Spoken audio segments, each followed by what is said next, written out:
Sobat sekalian, Fahri harap sobat semua sehat ya hari ini dan terhindar dari wabah corona. Mari kita doakan untuk para tenaga medis yang sedang berjuang untuk mengobati saudara-saudara kita yang sedang terinfeksi atau positif COVID-19. Semoga wabah ini segera musnah dari muka bumi ya, sehingga aktivitas kita bisa berjalan dengan normal. Nah, seperti janji Fahri untuk menemani sobat sekalian supaya nggak kemana-mana, Fahri akan upload video setiap hari supaya sobat nggak gabut ketika harus di rumah. Jadi Fahri akan bagi tips memperbanyak aglonema yang sudah rumpun ya. Kali ini Fahri akan ditemani atau berkolaborasi dengan Mas Ferry dari Famosa Nursery karena beliau lebih mahir atau masternya aglonema. Sobat penasaran, ikutin Fahri terus ya.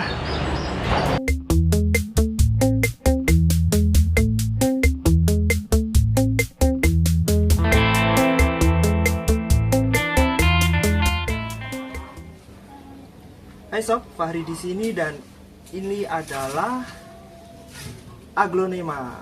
Ini Fahri lagi ada di Famosa Nursery. Pilihan coraknya itu banyak. Ada yang berwarna merah, pink, ada yang hijau, ada yang putih, dan juga ada yang batik-batik seperti ini. Kita akan praktek untuk memecah rumpun. Aglonema yang sudah rumpun nanti kita pecah menjadi beberapa bagian supaya koleksi kita semakin banyak. Kita langsung praktek untuk memecah rumpun aglonema yang sudah rimbun seperti ini.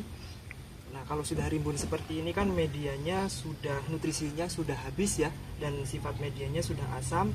Sekalian kita pecah rumpunnya Mas ya. Boleh. Kita pecah rumpunnya juga kita ganti media yang baru. Nah, caranya bagaimana? Yang pertama kita siapkan fungisida dulu. Fungisida kita larutkan ke dalam air nanti untuk mengoles bagian yang bekas kita potong. Kemudian ada sekam bakar, sekam mentah. Kalau kalian nggak ada sekam bakar bisa pakai sekam mentah. Kemudian ini ada pupuk kandang, pupuk kambing ya. Kita campur dulu ya medianya. Untuk media kita gunakan sekam mentah ya. Satu bagian.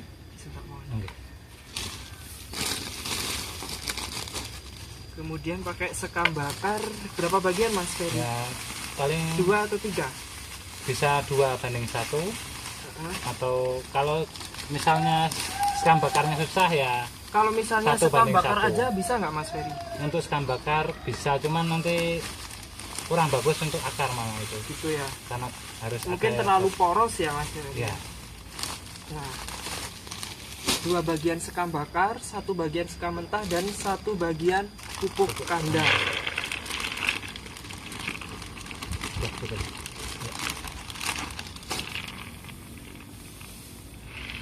Pupuknya masih utuh ini. Ya. Seperti kacang ya. Ya. Ini Nah, kita kemudian kita campur pakai tangan saja tidak apa-apa.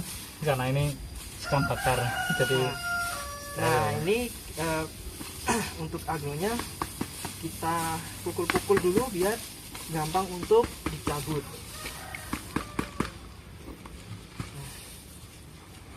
Nah, sudah bisa kita angkat. Anaknya banyak ya. Nah, kita potong aja. Nah, ini medianya kita bersihin nggak Mas Ferry? ini harus maksudnya bersih, cuman tidak harus terlalu bersih, tidak apa-apa. Yang penting ini yang mau dipotong itu harus ada akar minimal 2. Syukur-syukur bisa lebih banyak lebih bagus. Nah, jadi ada minimal ada akar 2. Nah, ini akarnya udah banyak, jadi udah bisa kita potong. Nah, ini misalnya ya, ini yang paling kecil kita potong di sini. Kemudian kita oles ini ya Mas Ya, Ferry ya. itu Kita oles dengan fungisida. Kenapa kita perlu oles fungisida? Karena bekas luka itu kalau nggak kita oles fungisida bisa menjadi jalan masuk penyakit seperti bakteri atau jamur. Nah, kita oleskan dulu. Nah, sebaiknya kita tunggu Kering. kira-kira 1 malam Mas, atau berapa jam? Itu 1 jam sudah cukup. 1 jam sudah cukup Ya. Supaya bekas potongan kering dan juga fungisidanya sudah meresap. Jadi ada alternatif nanti kalau misalnya susah fungisidanya itu bisa pakai betadine juga bisa. Nah, jadi kalau misalnya kalian nggak punya fungisida, mungkin mau ke kota jauh ya, kalian punya obat luka, betadine atau alkohol, itu bisa digunakan. Ini kita potong lagi ya.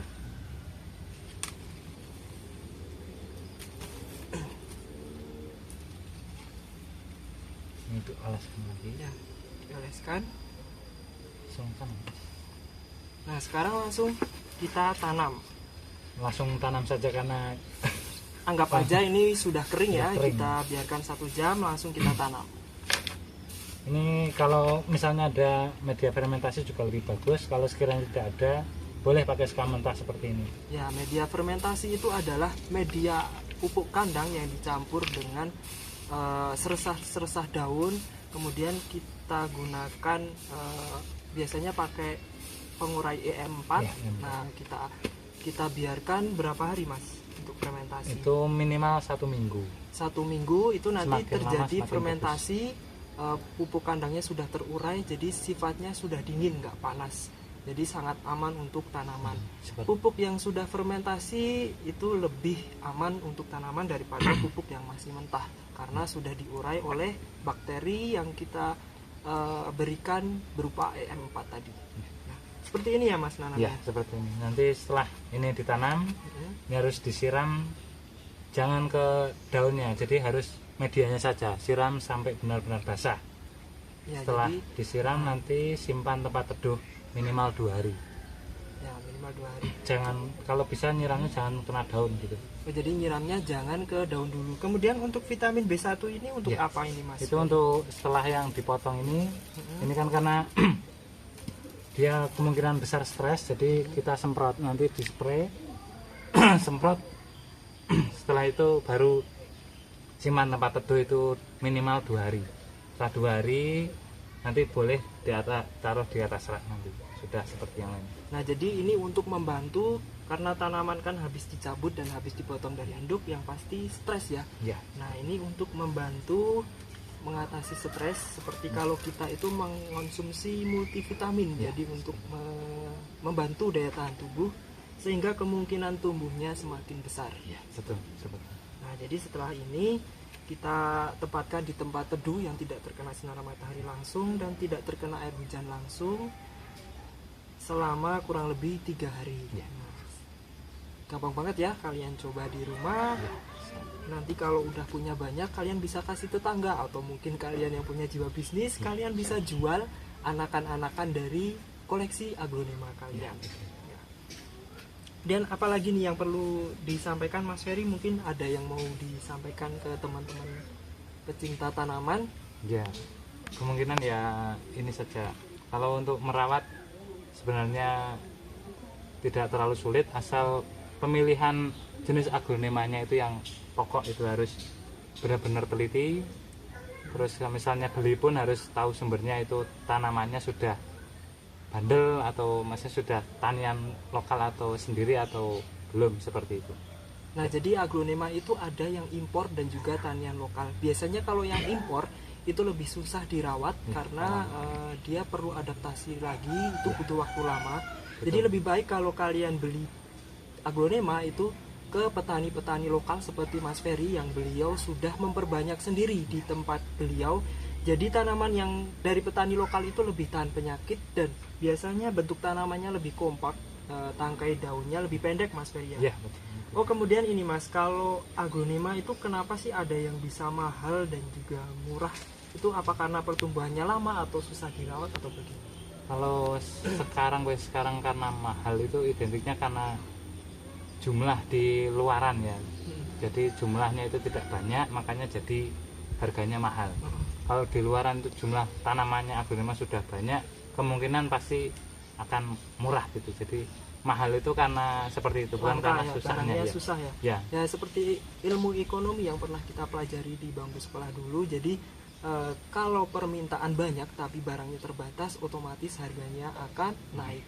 Apabila banyak barang di pasar berlimpah tetapi permintaan sedikit, maka otomatis harganya akan turun.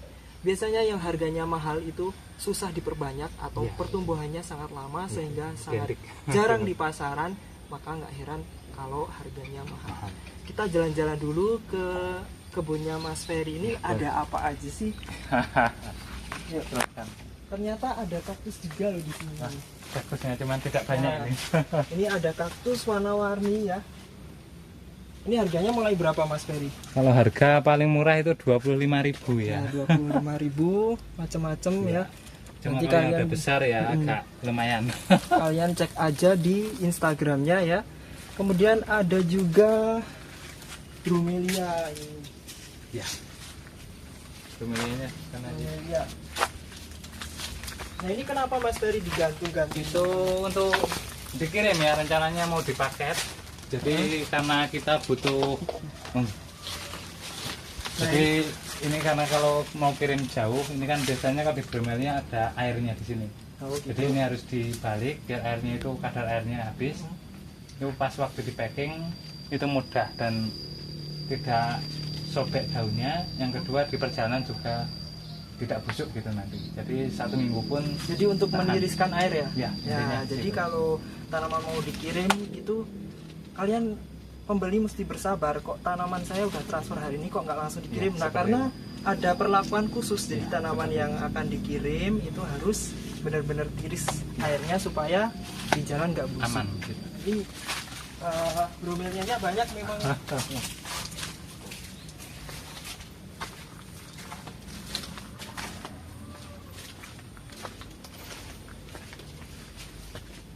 Ya memang juga Nah, petani di sini bromelia. memang Mas Ferry ini spesialis juga untuk bromelia. Jadi di sini banyak, beliau bertani sendiri. Ini untuk ukuran yang masih anak-anak ya, baby. Kemudian ini remaja. Iya. Ada juga yang sudah siap untuk koleksi. Ini yang gede-gede ya, yang warnanya udah bagus. Oke. Boleh, boleh. Langsung Terima kasih praktek Mas saja. Ferry. Ya, Jadi kalau sama-sama. misalnya ada teman-teman pecinta tanaman yang mau datang ke sini boleh ya? Boleh, Ya, silahkan boleh. dengan senang Jadi hati. selalu dibuka untuk kalian para pengunjung yang akan mengunjungi nursery Famosa Nursery, sobat sekalian yang suka aglonema dan juga bromelia. Bromelia di sini spesialis aglonema dan juga bromelia. Alamatnya tadi yang udah disebutkan di Desa Pirikan Jurang ya, Pirikan Jurang, Secang, Jawa Tengah. Juga Famosa Nursery ini ada akun Instagram, jadi kalian bisa beli online. Akun Instagramnya apa Mas? Itu ada Famosa Nursery Magelang. Famosa Nursery Magelang. Juga ada Facebook Ya. Famosa Nursery Magelang. Dan nomor WhatsAppnya berapa Mas? 0858 666 07292. Oke, sekian dari Fahri Orchid. Video kali ini kita membahas tentang aglonema. Sampai jumpa lagi di video selanjutnya. Yuk. Terima kasih Mas Ferry. Sama-sama.